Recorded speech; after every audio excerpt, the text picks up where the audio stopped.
Mostrando a Cara começa agora, trazendo uma personalidade do mundo jurídico. Personalidade porque ele tem conhecimento, porque ele é competente no que faz. Falamos do doutor Gustavo Varela Cabral. Olá, Gustavo, tudo bem? Olá, Gobi, é um prazer estar aqui com você. Eu vou deixar os formalismos, vou te chamar de Gustavo, Claro, Varela, o que tiver que chamar, só não vou chamar de meu amor, porque eu já tenho compromisso, você também, então isso a gente... Está combinado. Agora, para começar, quem é Gustavo Varela Cabral? Acima de tudo, um cidadão. Acima de tudo, uma pessoa preocupada com o ambiente que vive, preocupado com a cidade onde mora, preocupado com o país onde mora, com o estado onde vive e buscando sempre ajudar, buscando contribuir para que a nossa vida, o nosso cotidiano, seja ele profissional, seja ele de cidadão, seja ele de saúde do dia a dia, melhore. Eu acho que Você é a contribuição. É um ativista social ou um cidadão ativista? Eu acredito que eu seja mais um cidadão ativista do que um ativista social. Gustavo, você é um cronista do cotidiano?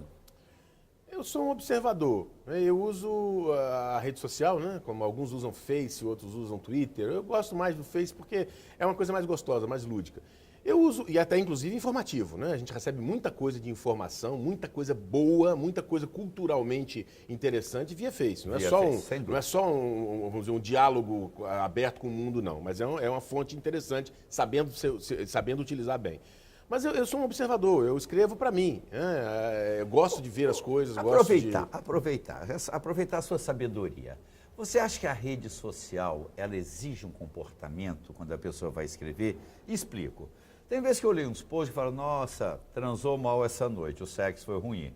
A pessoa acorda, vai lá e posta, não sei por que o dia me trouxe o amargo da noite que eu vivi. Esses dias eu olho de uma amiga, eram 2h30 da manhã.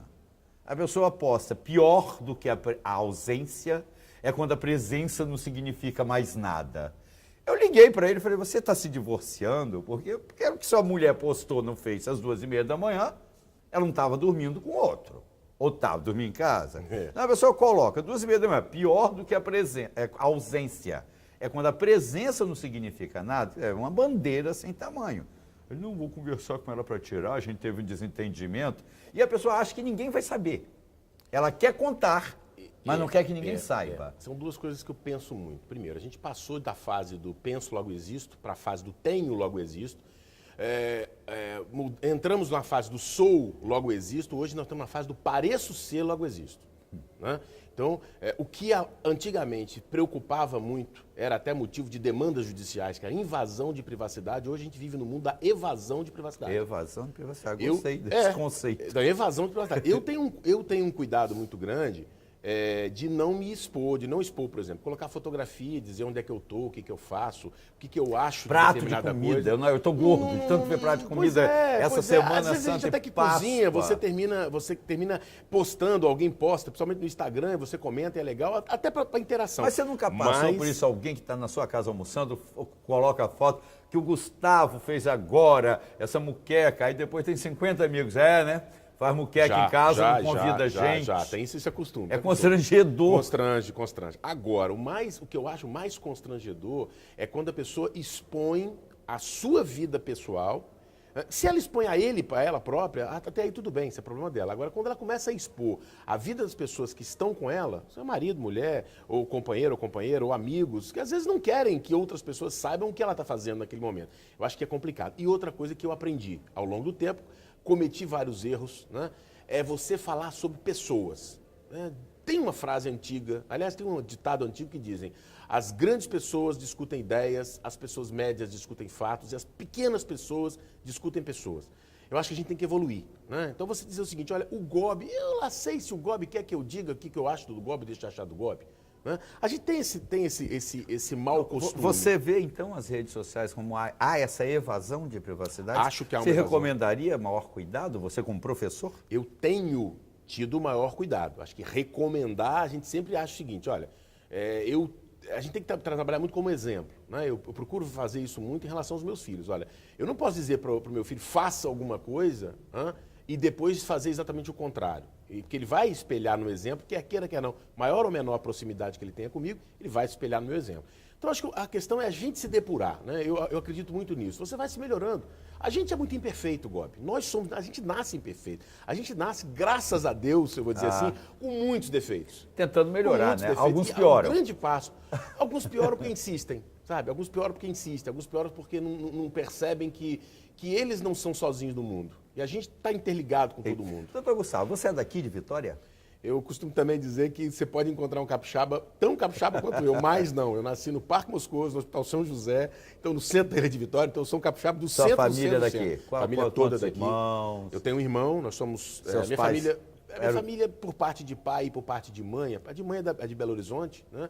E algum pessoal daqui, principalmente da parte da minha avó, de antiga Riritiba, né? De Anchieta. Riritiba, Anchieta. E veio para cá. Santa A família Abudib, porque os Varelas são de Belo Horizonte, são de Pará de Minas, aliás. E do lado do meu pai, a Balro e Cabral. Quer dizer, a Balro e Cabral são duas famílias grandes, principalmente a família Balro. Só que lá em casa, meu pai é filho único, minha mãe só tem uma irmã. Então eu e meu irmão somos só eu e ele.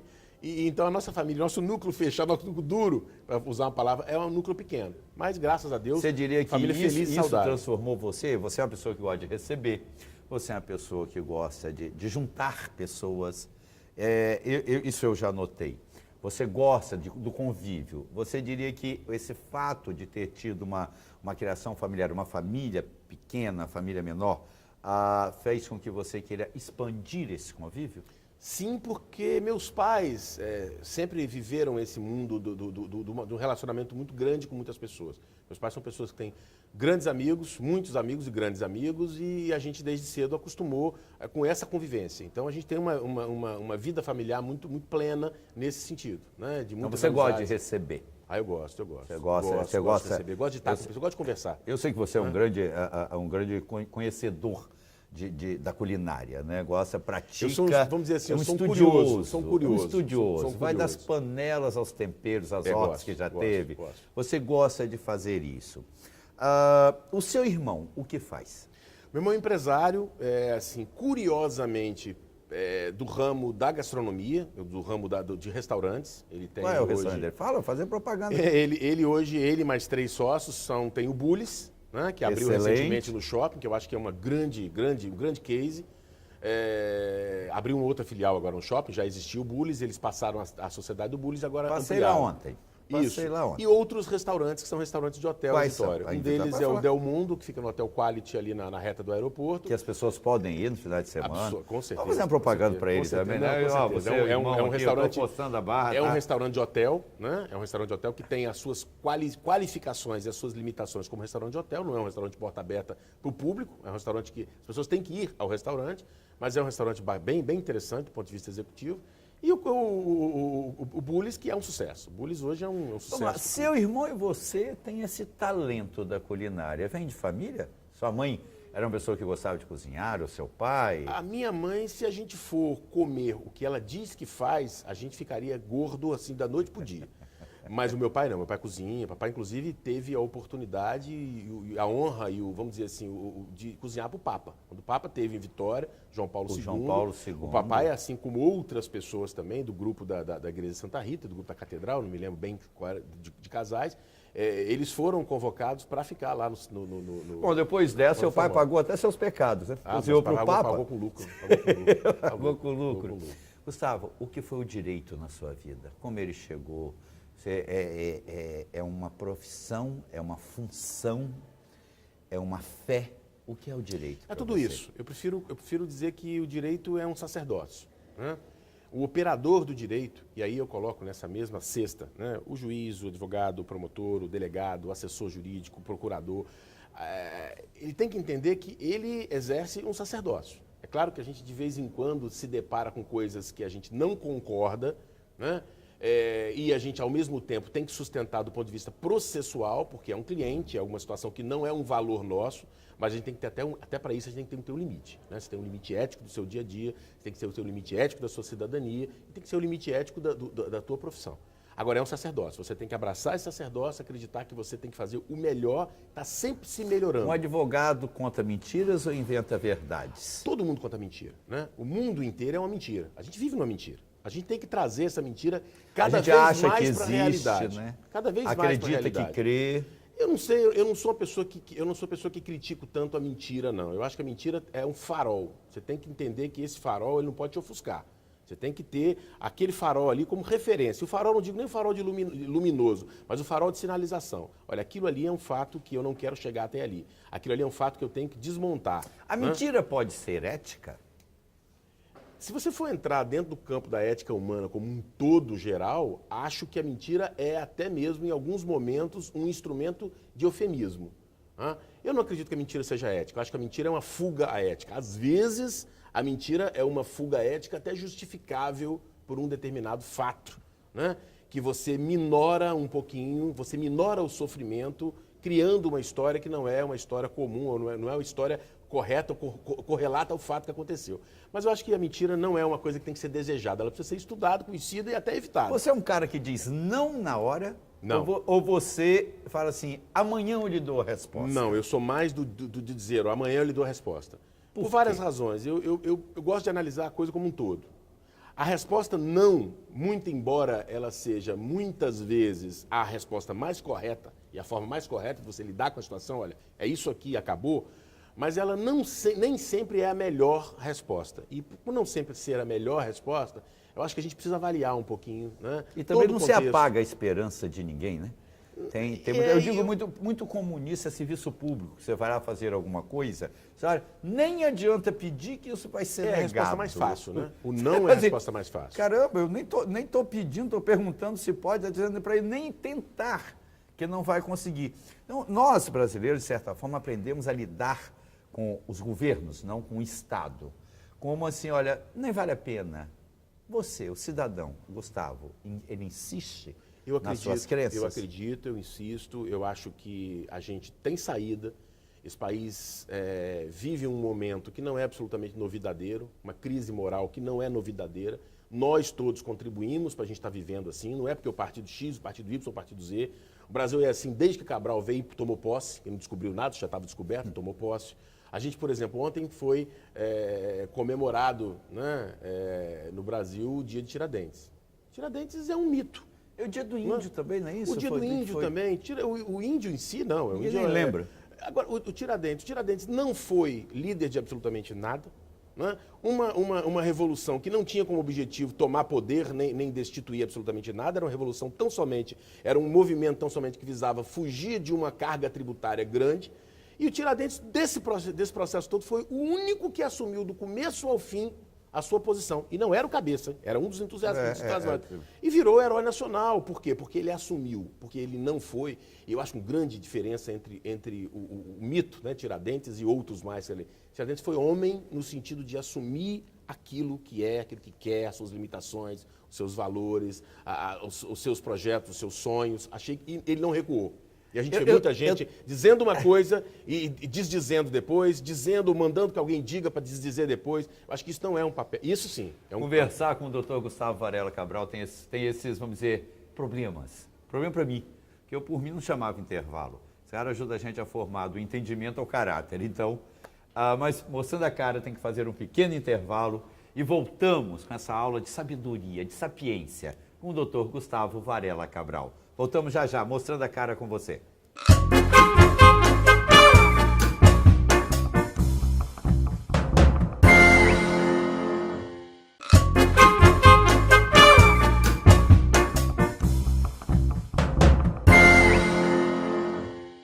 Mostrando a cara volta com uma lição de cidadania, uma lição de brasilidade, entrevistando ele, Gustavo Varela Cabral, o grande, o magnífico advogado.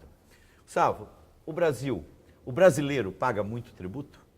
O brasileiro paga muito tributo. Não é talvez o povo que pague mais tributo, mas talvez o povo que tenha o seu tributo mais mal utilizado, mais desviado, mais mal versado, Gobi. Permita-me entender. Pagamos, geralmente, quem ganha um pouco mais que R$4.000, paga 27,5 na fonte, o trabalhador ele já recebe, o salário mínimo já é menos, que alguém está se dando bem nisso aí. Bom, e depois ele paga IPVA, IPTU, ICMS, você vai comprar a pasta de dente, ele paga, ele vai circular com o carro, ele paga, aí ele paga o pedágio, ele paga por tudo, ele paga para tudo. Ele paga na fonte, paga no salário e depois ele paga em cada coisa que ele adquire. Como assim que nossa carga não é maior? Qual a maior carga tributária do mundo que você tenha conhecimento? Eu não sou tributarista, eu tenho amigos e advogados e juízes e promotores até que trabalham, que militam mais nessa área, e a gente ouve muito dizer, até uma questão meio paradoxal. Por exemplo, a Noruega e a Suécia são países onde a tributação é altíssima, mas... É uma só. Não vou entrar nem nessa seara. A questão é o seguinte, no Brasil paga-se alguma coisa em torno de 40% a 42% se você for englobar tudo. Imposto de renda, IPVA, IPI, ISPTU, tudo. ICMS, ISS, que todos nós pagamos, né? A gente costuma achar ruim quando a pessoa nos tributa naquele momento que o dinheiro sai do bolso. Mas cada vez que você compra um biscoito, um carro, uma pasta de dente, é o que você falou, uma passagem, você está pagando imposto. E às vezes, sem saber, porque muitas vezes esse imposto não vem na nota discriminado, como aqui já tem até obrigação, uma lei para isso, mas não vem discriminado. Mas, por exemplo, em países como a Noruega, em países como a Suécia, onde o imposto é muito alto, você vê o retorno disso. Né? Você vê o dinheiro que você paga sendo trazido de volta à sociedade. E não é o que acontece no Brasil. Então, nós não temos saúde, não tem hospital, não tem atendimento, não tem transporte.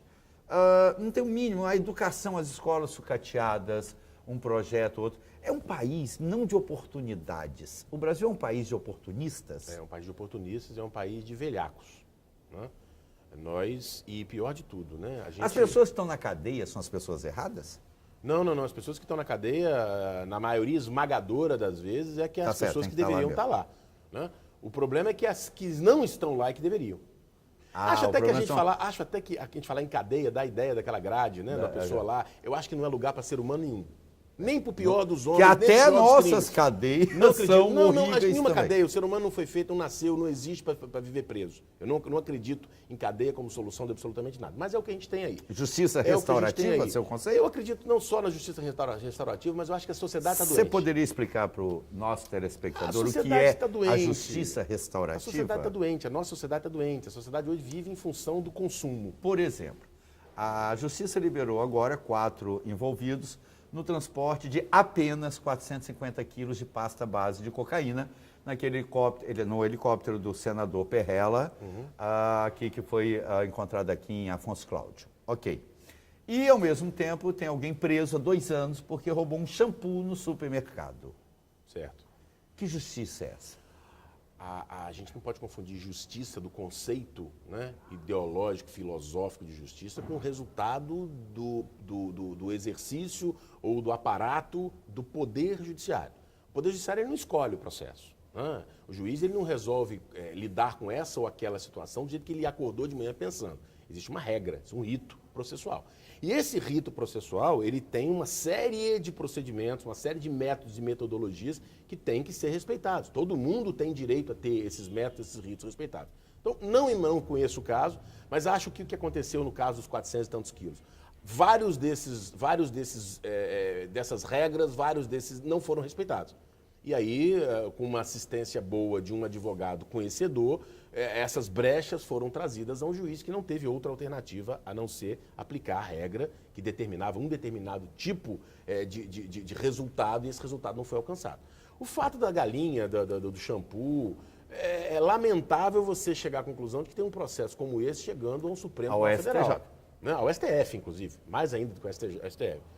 Mas eu acho que essas coisas têm que ser vistas não lá em cima. A gente não tem que estudar esse fenômeno quando chega no STF. A gente tem que estudar esse fenômeno. O que está acontecendo agora? O Brasil se processualiza tudo, se criminaliza, ou pelo menos está havendo uma banalização do uso do poder judiciário? Tudo hoje em dia é judicializado. Talvez esse seja não o maior, mas um dos grandes problemas que a gente tem na administração da justiça é que o sujeito hoje cai e tropeça no lugar, ele está achando que tem direito a ter dano moral daquele lugar, da escada ou daquela pessoa que é dono daquele lugar onde ele tropeçou. E isso vai a juízo. Você tem indústrias de dano moral. Tem gente que busca, eu tenho informação de gente que busca problema para poder processar. Você tem pessoas que buscam e você tem advogados que induzem as pessoas a irem buscar coisas que são absolutamente aéticas, ilegais, imorais, e a gente está vendo por aí. E isso está sendo visto na justiça? Porque esse excesso... Esses dias eu li um artigo do desembargador Pedro Ferrosi, que hoje está no Conselho Nacional de Justiça, onde ele falando desses absurdos, que processos que não deveriam nem existir.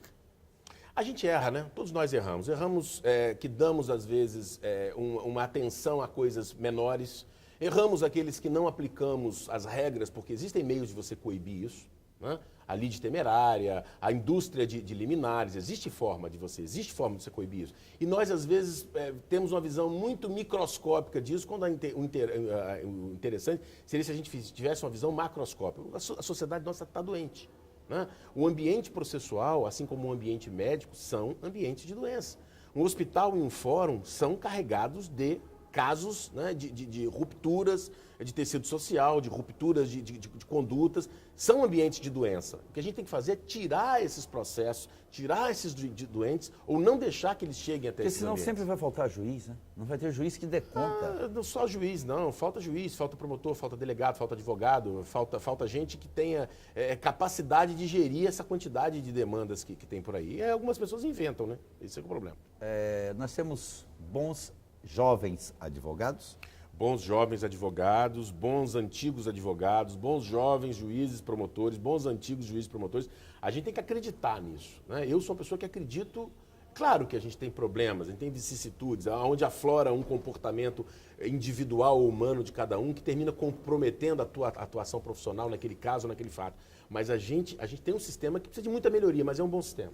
Você, enquanto professor, o que você diz a seus alunos? O exercício profissional.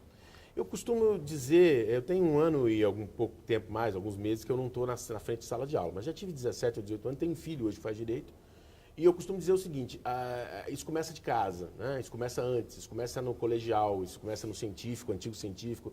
O profissional ele se forma lá atrás, com 10, 12, 13 anos, porque ele vai lapidando esses talentos e lapidando essas missões que são a ele confiadas e vai formando a sua rede de relacionamento.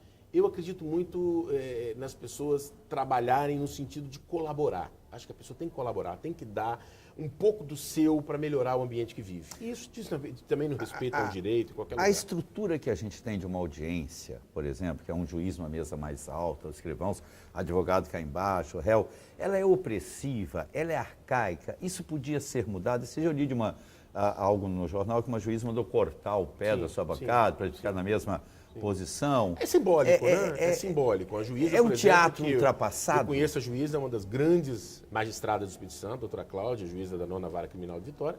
É simbólico, eu acho que é importante, né? Eu gostei, eu achei legal. Eu acho que é importante. Agora, esses simbolismos, eles têm que ser examinados, eles não podem ser, a gente não pode ter uma visão iconoclástica de imediato, não. Essa visão iconoclasta faz com que, por exemplo, o advogado, ele não precisa necessariamente, num país tropical, trabalhar de paletó e gravata. Mas se você libera, o sujeito vai terminar indo de bermuda, como já aconteceu. Então, nem tanto, nem tão pouco. Né? Porque a gente aqui aprende que médico tem que ter letra ilegível. Juiz tem que dar sentença não entendível. Não, isso é um grande erro, né? Isso é um grande erro. O juiz, ele está julgando, é o Estado que está julgando para o cidadão. A gente costuma dizer hoje, nesse mote todo de diminuição da maioridade penal, eu sou contra, né? Eu já digo sempre, eu sou contra, eu acho que a gente tem que cuidar da criança que está se tornando um criminoso. E não transformar o criminoso num criminoso mais novo. Né? Acho sim que existem coisas que precisam ser alteradas, acho que é preciso que você dê uma atenção maior a essa parte mas eu fico perguntando o seguinte, muitas vezes, a primeira vez que um garoto desse, com um rapaz desse, ou com um homem desse, tem contato com o Estado é quando ele está diante de um juiz e o juiz pergunta para ele assim, olha, o senhor tem noção da gravidade da sua conduta? Falta o Estado. Quer dizer, e até ali? E até os seus 15, 16, 17, 18, 19, 20 anos? Qual foi a Doutor Gustavo Varela, tem um caso recente que se comoveu e vai comover o Brasil muito, a história daquele garoto Bernardo do Rio Grande do Sul. E recentemente morreu o grande Gabriel Garcia Marques. Talvez autor de um dos livros que mais impressionou, Crônica de uma Morte Anunciada. A história desse garoto é a verdadeira crônica de uma morte anunciada. Todo mundo sabia que esse garoto ia ser morto. Gobi, quantas Por que ninguém interfere? Quantas crônicas... O Brasil tem jeito? Doutor Gustavo, estamos chegando ao final do nosso programa. Eu passaria amanhã batendo papo. Isso aí que dá quando você traz pessoas inteligentes, pessoas com quem você aprende. Não dá vontade de interromper, mas temos que interromper. Então, minha pergunta é, a história desse garoto era uma crônica de uma morte anunciada, onde a justiça, o Estado, poderia ter agido antes? Falhou? As pessoas poderiam ter agido, todo mundo viu, todo mundo sabia, ninguém fez nada. Agora, Todo mundo tentou que se as coisas se resolvessem. O Brasil tem jeito? Tem, o Brasil tem jeito sim, porque enquanto a gente tiver vida, tem esperança, isso é uma frase já até muito batida, mas eu acho que esse país precisa rever muita coisa, precisa reinventar muita coisa. A gente vive hoje em dia muito reproduzindo situaçõezinhas que vêm do estrangeiro, ideias, filosofias. A gente precisa criar um modo brasileiro de ser. E a gente não tem. O modo brasileiro de ser hoje em dia que a gente tem costume de achar é o modo do jeitinho. E já está mostrando o que está dando. Né? Eu acho que é por aí. A gente acreditar e trabalhar positivamente. Trabalhar para viver, para crescer, para ajudar, né? Para produzir alguma coisa que preste. Eu vou chamar isso como a série Gustavo Varela Cabral. Esse é só o nosso primeiro programa. Depois a gente vai conversar mais, que realmente é um bate-papo, é coisa muito boa de falar. É uma aula. Pena que o programa é curto. Doutor Gustavo Varela, mostrando a cara, tem esse prazer de ter entrevistado nesse primeiro momento. Quero mais espaço, outros temas, a gente vai convidá-lo. Agora, eu encerro o programa deixando você passar a sua mensagem aí para o nosso telespectador. O que você quiser dizer, o programa está livre. Mostra a cara, mostra a alma. Eu fico muito feliz em ter sido convidado por você, que é um profissional que a gente admira tanto, uma pessoa, um ser humano que a gente admira tanto. Não tem muita mensagem, não. Acho que as pessoas têm que procurar um pouco melhorar a si próprias. A gente vive doente, né? Acho que as pessoas têm que procurar olhar do lado, do cotidiano, não é o próximo daqui para frente, o outro, o de lá, o de trás, o da frente, e evitar banalizar essa nossa crueza de espírito, de achar que a gente tem que resolver tudo batendo, matando, atropelando, prendendo. Não é por aí, sabe? Não é por aí. Não existe ninguém totalmente bom e ninguém totalmente ruim. Eu acho que a gente tem que apurar de saber qual é a coisa boa, qual é a parte boa que as pessoas têm, e procurar a gente se exemplar nisso aí e dar exemplo também do nosso dia a dia. Eu acredito sim, eu acredito muito nisso. Mostrando a cara, entrevistou Gustavo Varela Cabral. Ele que disse que você chegue na frente, mas não atropele os outros. É isso aí. Mostrando a cara, fica por aqui e volta com mais pessoas interessantes, com novas entrevistas. Obrigado, até já.